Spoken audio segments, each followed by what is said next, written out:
अस्सलाम वालेकुम। आप सब लोग कैसे हैं? उम्मीद है सब अच्छे होंगे। इस वीडियो में हम देखने वाले हैं कि किस तरह से हम किसी उर्दू पैराग्राफ को इंग्लिश में ट्रांसलेट करते हैं। इसके हम टेंसेस भी साथ साथ देखेंगे, वोकेबलरी भी देखेंगे और इस तरह की वोकेबलरी इसके अंदर इस्तेमाल होगी जो हमारी स्पोकन इंग्लिश में भी बहुत ज़्यादा इस्तेमाल होती है। So let's begin. फ़र्स्ट जो मैं इसको पैराग्राफ को पढ़ देती हूँ पहले। इस वक्त पाकिस्तान बहुत से मुल्की और बैनुल अक़वामी मसाइल में घिरा हुआ है। तो घिरा हुआ होना, सो हम यहाँ पर जो है अपने स्पोकन इंग्लिश में भी आम रोज़मर्रा में भी इस्तेमाल करते हैं किसी भी चीज़ का कि मैं परेशानियों से घिरी हुई हूँ या कुछ भी हम बोलते हैं घिरा हुआ होना। ठीक है। हमारे दुश्मन दिन रात हमें नुकसान पहुँचाने के चक्कर में है। तो किसी का बोलते हैं ना वो हमें नुकसान पहुँचाने के चक्कर में है, इस तरह का। हम सब उससे बखूबी आगाह हैं। मिल्लत इस्लामिया का दुश्मन शातिर और चालाक है। इन तमाम मुश्किलात से बचने के लिए हमें एक मुखलिस और दयानतदार रहबर की ज़रूरत है जो हमें तबाही और अजियत के आलम से निकाल सके। हमें अपने शानदार माजी से सबक सीखने की ज़रूरत है। तो ये हमारा एक छोटा सा पैराग्राफ है। इसमें मैं क्या करूँगी, एक एक सेंटेंस लेती जाऊँगी, उसको मैं ट्रांसलेट करके बताती जाऊँगी, उसकी वोकैबुलरी भी देखेंगे, उसके टेंसेस भी देखेंगे। So let's begin. फर्स्ट जो हमारा सेंटेंस है वो क्या है, देखें। इस वक्त पाकिस्तान बहुत से मुल्की और बैनुल अक़वामी मसाइल में घिरा हुआ है। अब देखें, घिरा हुआ होना और इस वक्त के लिए जो हम बोलते हैं, इस वक्त के लिए हम बोल सकते हैं एट प्रेजेंट या करंटली। दोनों का मतलब ही इस वक्त है, यानी जो हाल में ही ये जो हाल चल रहा है इसमें इस तरह के मसाइल से घिरा हुआ है। तो एट प्रेजेंट या करंटली, इस वक्त। और घिरा हुआ होना, घिरे हुए होने के लिए हम दो फ्रेज़ का यूज़ कर सकते हैं, एक तो बिसेट विद और एक सराउंडेड विद। दोनों का मतलब ही होता है घिरे हुए होना, चारों तरफ से घिरे हुए होना। ठीक है, मुश्किलात में।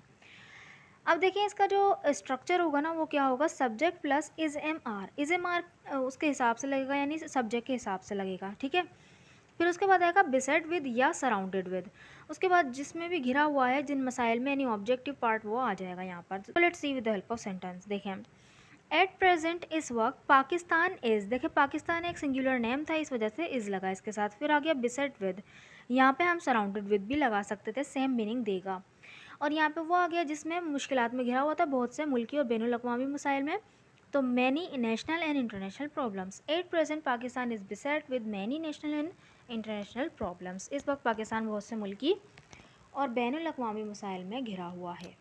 सो सिंपल, इतना सा आराम से बन गया। ठीक है। अगर हम बोलना चाहें तो यहाँ पे एट प्रेजेंट की जगह करंटली यूज़ करें और बिसेट विद की जगह सराउंडेड विद यूज़ करें। जैसे कि currently Pakistan is surrounded with many national and international problems. ठीक है।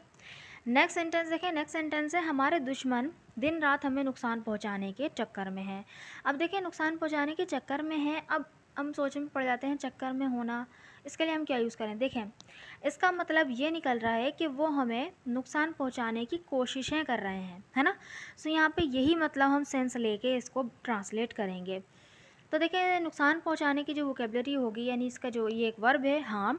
हार्म का मतलब होता है नुकसान पहुंचाना। अब इसको हम किस तरह बनाएंगे, इसका जो स्ट्रक्चर होगा वो ये होगा, सब्जेक्ट आएगा उसके बाद, क्योंकि प्रेजेंट कंटिन्यूस में बनाएंगे कि कोशिशें कर रहे हैं। ठीक है, यानी चक्कर में है, कोशिशें कर रहे हैं। सो इज एम आर के बाद हम लगाएंगे ट्राइंग टू। ट्राइंग टू के बाद आएगा वर्ब की फर्स्ट फॉर्म, ऑब्जेक्ट आ जाएगा। ठीक है। तो यहाँ पे वर्ब की फर्स्ट फॉर्म यानी नुकसान पहुँचाना वर्ब है, तो यहाँ पे हम किस तरह बोलेंगे, अर एनिमीज, हमारे दुश्मन। ये आ गया हमारा सब्जेक्ट, अर एनिमीज, क्योंकि प्लूरल था इस वजह से यहाँ पे आर लगा। फिर आ गया ट्राइंग टू। ट्राइंग टू के बाद आया हार्म। ठीक है, harm us. So our enemies are trying to harm us, यानी हमारे दुश्मन हमें नुकसान पहुँचाने के चक्कर में है। कब, दिन एंड रात, यानी दिन रात, so day and night. Our enemies are trying to harm us day and night. Simple. अब देखिए नेक्स्ट सेंटेंस क्या है हमारा। नेक्स्ट सेंटेंस है, हम सब इससे बखूबी आगाह हैं।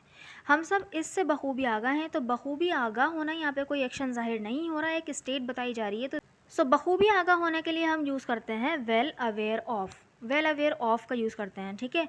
सो यहाँ पे हमारा जो स्ट्रक्चर होगा वो क्या होगा, सब्जेक्ट, उसके बाद आएगा इज़मार। इज़मार जो है सब्जेक्ट के हिसाब से, यानी यहाँ पे हम हैं तो हम के साथ तो आर लगता है। तो उसके बाद आएगा well aware of. Well aware of के बाद जो हमारा ऑब्जेक्ट है जिससे हम बखूबी आगाह हैं, इससे तो हम इट लगा देंगे। ठीक है। किस तरह, देखें, सेंटेंस बन गया, we all are well aware of it. We all are well aware of it, यानी हम सब इससे बखूबी आगाह हैं। सिंपल, देखें, स्ट्रक्चर के मुताबिक बनाइए। नेक्स्ट सेंटेंस देखें। नेक्स्ट सेंटेंस हमारा है, मिल्लत इस्लामिया का दुश्मन शातिर और चालाक है। यहाँ पे भी देखें, हम एक स्टेटमेंट बता रहे हैं, यहाँ पे कोई एक्शन जाहिर नहीं हो रहा। प्रेजेंट सिंपल का नॉन एक्शनल सेंटेंस बनेगा, यानी कि सब्जेक्ट के बाद इज़मार, इज़मार के बाद जो हमारे एडजेक्टिव आएंगे वो आ जाएंगे, ठीक है। तो शातिर और चालाक को हम बोलते हैं कनिंग शातिर और क्लेवर चालाक, ठीक है। कनिंग शातिर और क्लेवर चालाक। सो सेंटेंस इस तरह बनेगा, the enemy of the Muslim nation, मिल्लत इस्लामिया का दुश्मन, द एनिमी दुश्मन ऑफ द मुस्लिम नेशन यानी मिल्लत इस्लामिया का, is very cunning and clever, बहुत शातिर और चालाक है। उर्दू में से यहाँ पे बहुत मिसिंग है कि मिल्लत इस्लामिया का दुश्मन बहुत शातिर और चालाक है, ठीक है। नेक्स्ट सेंटेंस देखें। नेक्स्ट सेंटेंस है, इन तमाम मुश्किलात से निकलने के लिए हमें एक मुखलिस और दयानतदार रहबर की ज़रूरत है। सो देखिए, इन तमाम मुश्किलात से निकलने के लिए यहाँ पर ये जो फ्रेज़ है बिल्कुल हम अलग से बनाएंगे, फिर ये हमें एक मुखलिस और दयानतदार रहबर की ज़रूरत है, ये हम अलग से बनाएंगे, ठीक है। तो हमें एक इसकी ज़रूरत है, तो नीड वाला सेंटेंस है, ये बन जाएगा इससे। और इन तमाम मुश्किलात से निकलने के लिए, ठीक है, किसी भी चीज़ से निकलने के लिए यानी छुटकारा पाने के लिए, ठीक है। छुटकारा पाना या निकलना, आप सिर्फ निकलना बोलना चाहते हैं तो बोल सकते हैं कि to get out of this thing, ठीक है, यानी मुश्किलात और डिफ़िकल्टीज़। और छुटकारा पाना तो आप हमारा मतलब यहाँ पे यही है कि छुटकारा पा सकें या निकल सकें, तो हम दोनों तरह से इसको फ्रेजेस को यूज़ कर सकते हैं यहाँ पर। अब देखिए, इसका जो मुखलिस और दयानतदार को बोलेंगे सिंसियर मुखलिस और ऑनेस्ट दयानतदार, ठीक है। अब देखिए सेंटेंस किस तरह बनेगा, to get rid of all these difficulties, इन तमाम मुश्किलात से निकलने के लिए, to get rid of all this difficulties, या आप बोल सकते हैं कि to get out of all these difficulties, ठीक है।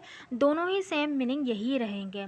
We need a sincere and honest leader, हमें एक मुखलिस और दयानतदार रहबर की ज़रूरत है। सिंपल कितना आराम से बन रहा है ये, है ना। अब देखिए नेक्स्ट सेंटेंस देखें, जो हमें तबाही और अजियत के आलम से निकाल सके। तो कि कोई किसी को निकाल रहा है तो यहाँ पर हम दो फ्रेज का यूज़ कर सकते हैं, टू टेक समवन आउट, छुटकारा दिलाना, या टू छुटकारा दिलाना नहीं है, ये भी वही निकालना छुटकारा दिलाना एक ही मतलब होता है, टू टेक समवन आउट या टू गेट समवन आउट। तो निकालना या छुटकारा दिलाना, आप टू टेक समवन आउट भी यूज़ कर सकते हैं, टू गेट समवन आउट भी यूज़ कर सकते हैं, ठीक है।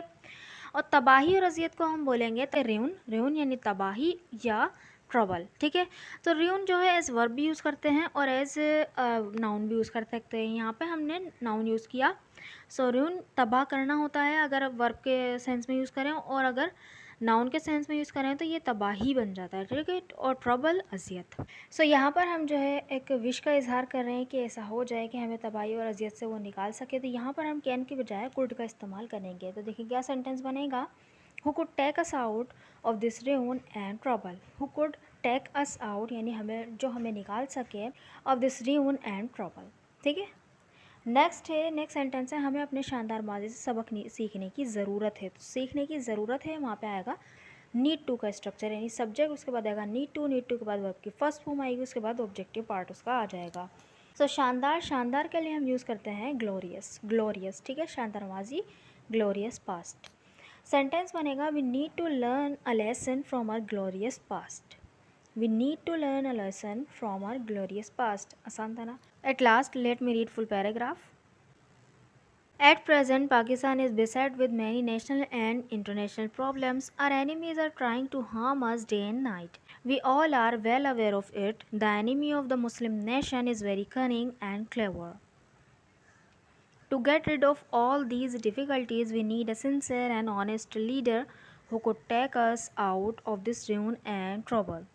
We need to learn a lesson from our glorious past. I hope कि आपको ये ट्रांसलेशन समझ में आई होगी, आपकी कुछ नॉलेज में भी इस वीडियो ने इजाफा किया होगा। So this paragraph is for you to translate. मैं अभी बहुत सी मुश्किलात में घिरा या घिरी हुई हूँ, तो मुझे मज़ीद परेशान करने के बजाय अपने काम से काम रखो। मैं अभी बहुत सी मुश्किलात में घिरा या घिरी हुई हूँ, तो मुझे मज़ीद परेशान करने के बजाय अपने काम से काम रखो। इस पैराग्राफ को बनाकर ज़रूर कमेंट बॉक्स में लिखिएगा, ताकि मुझे पता चले कि आपको वीडियो समझ में आई कि नहीं।